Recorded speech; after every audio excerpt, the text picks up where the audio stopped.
Five Nights at Freddy's is out this weekend, guys, and are you a fan of the game? Are you hyped for this movie? Yes, when I went out to see it, a lot of people in the theater were like clamoring for this. A lot of young people.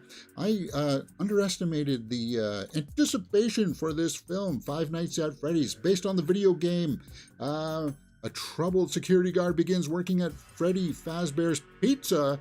During his first night on the job, he realizes that the night shift won't be so easy to get through. Pretty soon he will unveil what actually happened at Freddy's. Yes. Now, guys, I thought this was like a first-person game where there's like a security guard or something, and the lights go out, and you walk around the Fazbear's Pizza there, and the animatronics come to life and kill you, basically, right? They hunt you down, they scare you and stuff. I said this in my straight out of the theater reaction. This is not a terrible movie, but it's also not all that scary. It's softball horror. And what I mean by softball horror is that if you find the animatronics creepy, that's probably about as scary as you're going to get. They try to do a lot of flash scares, so it's kind of like we're talking on, oh, there's a big scary, well, sort of scary face. Ooh, this door closed really quickly. That kind of a jump scare that you're going to get. And that's what you're going to get for scariness. Is there potentially some brutal stuff that did happen or could have happened in this? Yes, but the story really isn't about what's going on at Freddy Fazbear's Pizza, when a lot of the bulk of the movie is all about Josh Hutcherson's character and him dealing with some PTSD about his kidnapped brother. And he's just down on his luck, so he's got to take this nighttime job at Freddy Fazbear's place. I don't know if that's the way that the game went. I don't feel that it did. So they try to add in some dramatic stuff, which is fine. I think you do need to add, like, for character, you have to add in the backbone of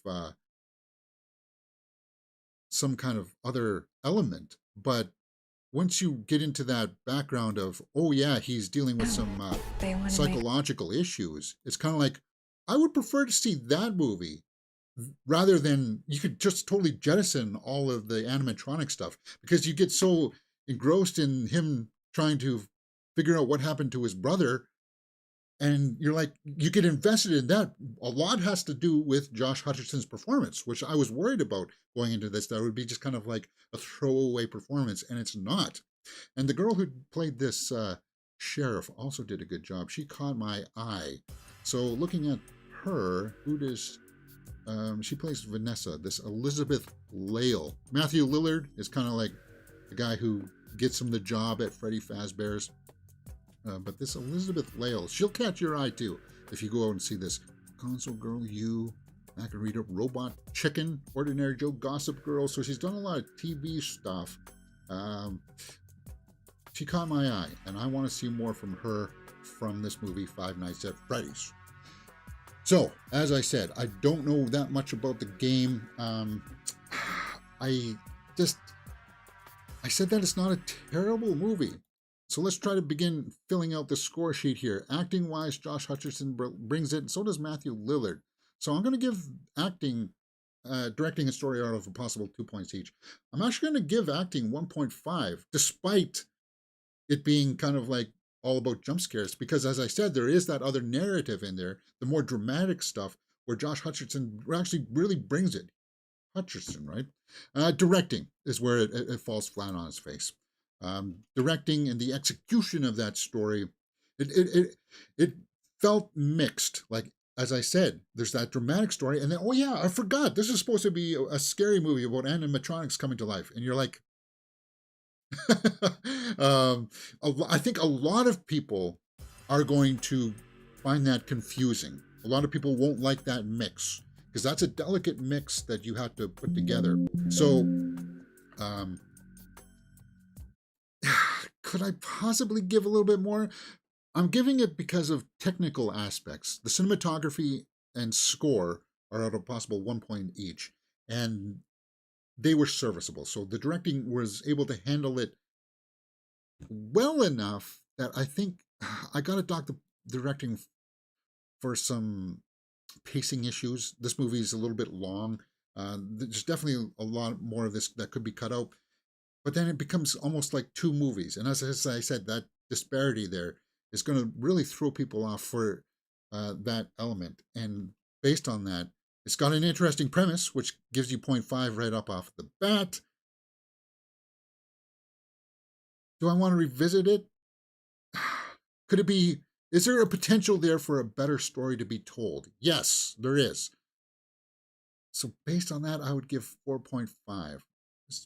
Cinematography and score are, yeah, serviceable for this movie, Five Nights at Freddy's. So if you get the impression as to where I'm going with this, it's middle of the road fair.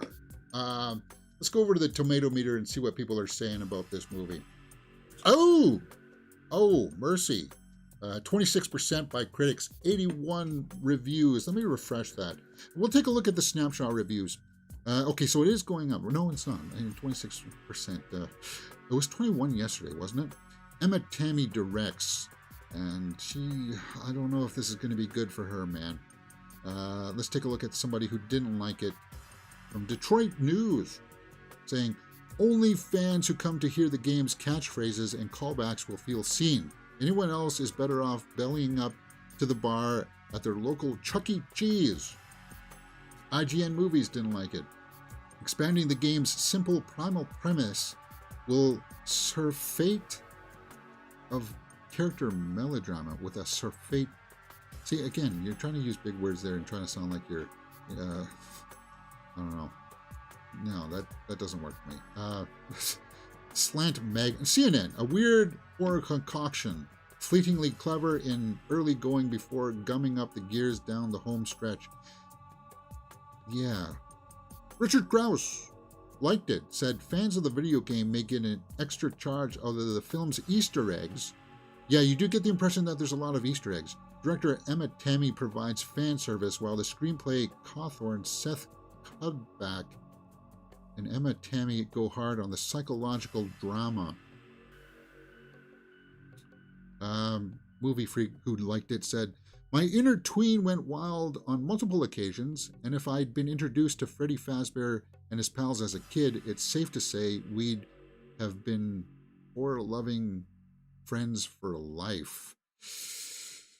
Guys, I don't know the market to this, and I'm going to tell you this. I think that Five Nights at Freddy's is going to be immune to criticism. It's going to be one of those movies where it's the go-to Halloween movie of the season. So despite the 26% there on the tomato meter and me saying that it's kind of like a bumpy ride, it's going to be one of those movies where the teens are going to go out in droves to see this, hoping for scares. I think based on the jump scares and the creepiness of the way that the animatronics look, may win people over. But for me, I got to be brutally honest, it just wasn't quite enough. It's kind of like they don't really, it's like they're not scary to look at or anything. And the way that they kill people is supposed to be brutal and gruesome, but in my theater, people were laughing at it. They were laughing at how they were killing. And it's kind of like, well, that's not exactly what I was thinking was going to happen here by the reactions of people laughing at it instead of going, ah. And the story here, the story had the potential to go off and become something greater, like on the scope of a Sinister or, with the kids, right? That kind of element where there's something going on where these kids are really, really dark, and it just goes off in tangents where it's like, oh man, I don't know. So I would overall, I think when it comes down to it, the watchability factors out of a possible 2 points, I say if you're a fan of the game, it's worth checking out. Do you need to check this out in theater? No, because it's coming out on Peacock today as well, guys. So if you don't want to sit in a theater with a bunch of rowdy teens that'll be on their phones for all the time, then just watch it on Peacock. But if you are a teen and you're out looking for this, and if you're a fan of the game, then you could easily bump this up to 1.5. That's a 6 out of 10. But that's really being gracious for me. I would give this a 5.5. Whoops, sorry. I would give this a 5.5, and all of that is mostly the acting. Yeah, 5.5 for Five Nights at Freddy's. We have one more order of business before I wrap up this review, because people will be comparing. Well, James, how does Five Nights at Freddy's compare to Willy's Wonderland with Nicolas Cage, who also plays a nighttime guy that goes to a place with animatronics in it that come alive and kill people? How does it compare? Well, Willy's Wonderland is more what I thought Five Nights at Freddy's was going to be about, that he's got to fight these animatronics, and it's going to be kind of like round 1 and 2 kind of thing. And I thought that Josh Hutcherson would not have the same kind of charisma that Nicolas Cage had. So it is worth talking about, but it's kind of like they deal with the same elements, but it's kind of like the animatronics I thought would stand out because Jim Henson did it for Five Nights at Freddy's, and they looked okay, but it's kind of like they're two different stories, and a lot of that has to do with the dramatic story from Josh Hutcherson and his brother and stuff like that. And it's kind of like, well, you're really shoehorning in the how that story wraps up into the Freddy Fazbear story. So out of the two, I would say I had more fun watching Nicolas Cage throw down with the robots. It did have the crass teenagers coming in and breaking in storyline as well, kind of thing. That had Kaylee Cowan in it, so that was kind of cool with Nicolas Cage. What made it interesting, though, Willy's Wonderland, is that Nicolas Cage doesn't speak a word of dialogue in it. He just comes in jacked on energy drinks. And you're like, is he hallucinating all of these things? And as you can see, some of the animatronics are somewhat similar in their execution from Willy's Wonderland to Five Nights at Freddy's. There is going to be that comparison. Maybe not a lot of people know about Willy's Wonderland, but out of the two, I would say I preferred Willy's Wonderland. All right, guys, that's my review. What did you guys think about it? Are you going to go out and see it this weekend? Or are you going to watch it on Paramount Plus? As I said, it's softball horror. So if you've got company that you're like, well, I don't know if I want to watch a horror movie, this might be your bag then, because it's really not that scary, and you could have fun with it if you're having a fun time. But other than that, I think I have to agree that it's really not all that good. What did I give? I gave it a 5.5, and I stand by that. I stand by that. All right, guys, let me know what you thought about it in the comments section below. You're watching Mirror Domains. If you like this kind of stuff, follow me on all my other social media handles there, where you can find like behind the scenes stuff on the Instagram and TikTok. But what else can you find here on the channel? We do full live movie reactions for things like Pain Hustlers on Netflix. We're doing that this afternoon. Come join us for that. Of course, my review will be cut out and put up on the channel later on today. My review for Killers of the Flower Moon, very controversial review there too as well. We're watching Survivor right now and Hell's Kitchen, so come join us for that during the week, Thursdays and Fridays.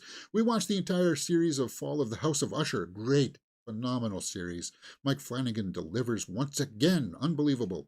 And then, of course, then we do movie news 2 or 3 times a week here, where we talk about all the trending new movie news headlines. And if movies are your bag, come join us here on Mirror Domains. I'll be happy